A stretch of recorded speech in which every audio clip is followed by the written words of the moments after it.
भौतिक प्रकृति क्या है? गीता में इसकी भी व्याख्या अपरा प्रकृति के रूप में हुई है।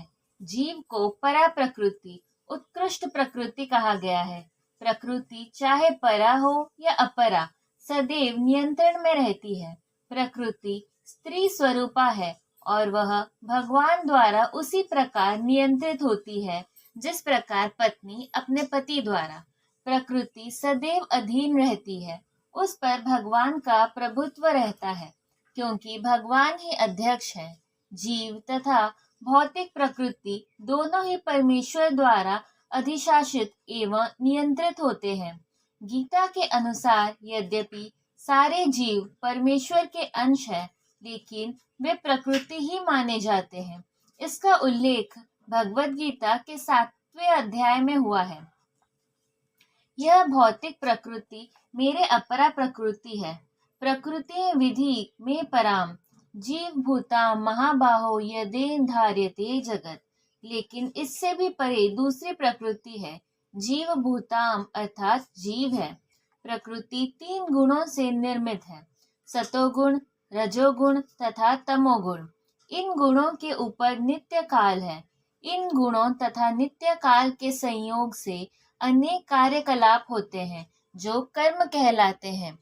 ये कार्यकलाप अनादि काल से चले आ रहे हैं और हम सभी अपने कार्यकलाप कर्मों के फल स्वरूप सुख या दुख भोग रहे हैं।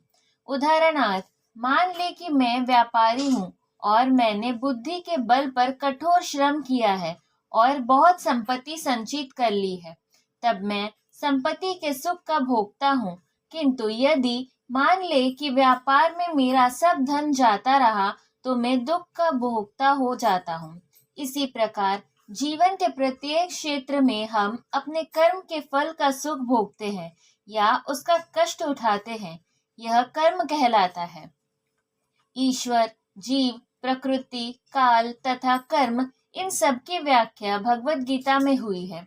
इन पांचों में से ईश्वर, जीव, प्रकृति तथा काल शाश्वत है। प्रकृति के अभिव्यक्ति अस्थायी हो सकती है, परंतु यह मिथ्या नहीं है। कोई कोई दार्शनिक कहते हैं कि प्रकृति की अभिव्यक्ति मिथ्या है, लेकिन भागवत गीता या वैष्णवों के दर्शन के अनुसार ऐसा नहीं है। जगत की अभिव्यक्ति को मिथ्या नहीं माना जाता, इसे वास्तविक किंतु अस्थायी माना जाता है। यह उस बादल के सदृश है जो आकाश में घूमता रहता है, या वर्षा ऋतु के आगमन के समान है जो अन्न का पोषण करती है। जो ही वर्षा ऋतु समाप्त होती है और बादल चले जाते हैं, त्यों ही वर्षा द्वारा पोषित सारी फसल सूख जाती है। इसी प्रकार यह भौतिक अभिव्यक्ति भी किसी समय में किसी स्थान पर होती है, कुछ काल तक रहती ठहरती है और फिर लुप्त हो जाती है।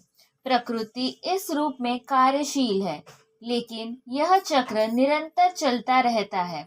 इसीलिए प्रकृति शाश्वत है, मिथ्या नहीं है। भगवान इसे मेरी प्रकृति कहते हैं। यह भौतिक प्रकृति, अपरा प्रकृति, परमेश्वर की भिन्न शक्ति है। इसी प्रकार जीव भी परमेश्वर की शक्ति है, किंतु वे विलग नहीं, अपितु भगवान से नित्य संबंध है। इस तरह भगवान, जीव, प्रकृति तथा काल, ये सब परमेश्वर संबंध है और सभी शाश्वत है। लेकिन कर्म शाश्वत नहीं है। हाँ, कर्म के फल अत्यंत पुरातन हो सकते हैं। हम अनादि काल से अपने शुभ अशुभ कर्म फलों को भोग रहे हैं, किंतु साथ ही हम अपने कर्मों के फल को बदल भी सकते हैं और यह परिवर्तन हमारे ज्ञान की पूर्णता पर निर्भर करता है। हम विविध प्रकार के कर्मों में व्यस्त रहते हैं। निसंदेह हम यह नहीं जानते कि किस प्रकार के कर्म करने से हम कर्म फल से मुक्ति प्राप्त कर सकते हैं, लेकिन भगवद गीता में इसका भी वर्णन हुआ है। ईश्वर अर्थात परमेश्वर परम चेतना स्वरूप है। जीव भी ईश्वर का अंश होने के कारण चेतन है। जीव तथा भौतिक प्रकृति दोनों को प्रकृति बताया गया है, अर्थात वे परमेश्वर की शक्ति है। किंतु इन दोनों में से केवल जीव चेतन है, दूसरी प्रकृति चेतन नहीं है। यही अंतर है। इसीलिए जीव प्रकृति परा या उत्कृष्ट कहलाती है, क्योंकि जीव भगवान जैसी चेतना से युक्त है। लेकिन भगवान की चेतना परम है और किसी को यह नहीं कहना चाहिए कि जीव भी परम चेतन है। जीव कभी भी यहाँ तक कि अपनी सिद्ध अवस्था में भी परम चेतन नहीं हो सकता, और यह सिद्धांत भ्रामक है कि जीव परम चेतन हो सकता है। वह चेतन तो है, लेकिन पूर्ण या परम चेतन नहीं। जीव तथा ईश्वर का अंतर भगवत गीता के 13वें अध्याय में बताया गया है। ईश्वर क्षेत्रज्ञ या चेतन है, जैसा कि जीव भी है, लेकिन जीव केवल अपने शरीर के प्रति सचेत रहता है, जबकि भगवान समस्त शरीरों के प्रति सचेत रहता है। चूंकि वे प्रत्येक जीव के हृदय में वास करने वाले हैं, अतएव वे जीव विशेष की मानसिक गतिशीलता से परिचित रहते हैं। हमें यह नहीं भूलना चाहिए। यह भी बताया गया है कि परमात्मा प्रत्येक जीव के हृदय में ईश्वर या नियंता के रूप में वास कर रहे हैं, और जैसा जीव चाहता है वैसा करने के लिए जीव को निर्देशित करते रहते हैं। जीव भूल जाता है कि उसे क्या करना है। पहले तो वह किसी एक विधि से कर्म करने का संकल्प करता है, लेकिन फिर वह अपने ही कर्म के पाप पुण्य में फंस जाता है। वह एक शरीर को त्याग कर दूसरा शरीर ग्रहण करता है। जिस प्रकार हम वस्त्र उतारते तथा पहनते रहते हैं, चूंकि इस प्रकार आत्मा देहांतरण कर जाता है, अतः उसे अपने विगत पूर्वकृत कर्मों का फल भोगना पड़ता है। ये कार्यकलाप कभी बदल सकते हैं जब जीव सतोगुण में स्थित हो और यह समझे कि उसे कौन से कर्म करने चाहिए। यदि वह ऐसा करता है तो उसके विगत पूर्वकृत कर्मों के सारे फल बदल जाते हैं। फलस्वरूप कर्म शाश्वत नहीं है। इसीलिए हमने यह कहा है कि 5 तत्वों ईश्वर, जीव, प्रकृति, काल तथा कर्म में से 4 शाश्वत है, कर्म शाश्वत नहीं है। परम चेतन ईश्वर जीव से इस मामले में समान है। भगवान तथा जीव दोनों की चेतनाएं दिव्य है। यह चेतना पदार्थ के संयोग से उत्पन्न नहीं होती है, ऐसा सोचना भ्रांति मूलक है। भगवत गीता इस सिद्धांत को स्वीकार नहीं करती कि चेतना भौतिक संयोग की किन्हीं परिस्थितियों में उत्पन्न होती है।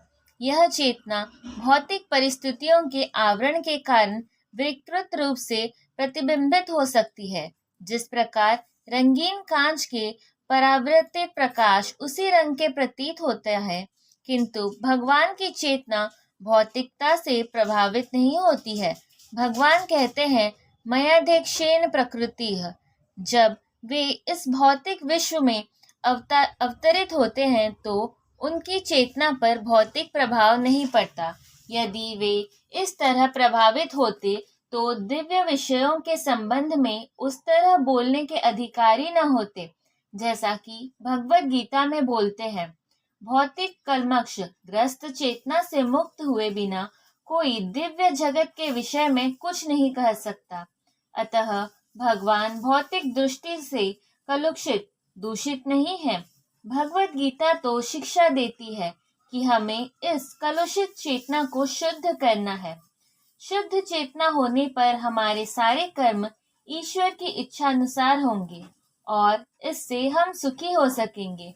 परंतु इसका अर्थ यह भी नहीं है कि हम अपने सारे कार्य बंद कर देने चाहिए, अपितु हमें अपने कर्मों को शुद्ध करना चाहिए, और शुद्ध कर्म भक्ति कहलाते हैं। भक्ति में कर्म सामान्य कर्म प्रतीत होते हैं, किंतु वे कलुषित नहीं होते। एक अज्ञानी व्यक्ति भक्त को सामान्य व्यक्ति की भांति कर्म करते देखता है, किंतु ऐसा मूर्ख यह नहीं समझता कि भक्त या भगवान के कर्म अशुद्ध चेतना या पदार्थ से कलुषित नहीं होते, वे त्रिगुणातीत होते हैं। जो भी हो, हमें यह जान लेना चाहिए कि अभी हमारी चेतना कलुषित है।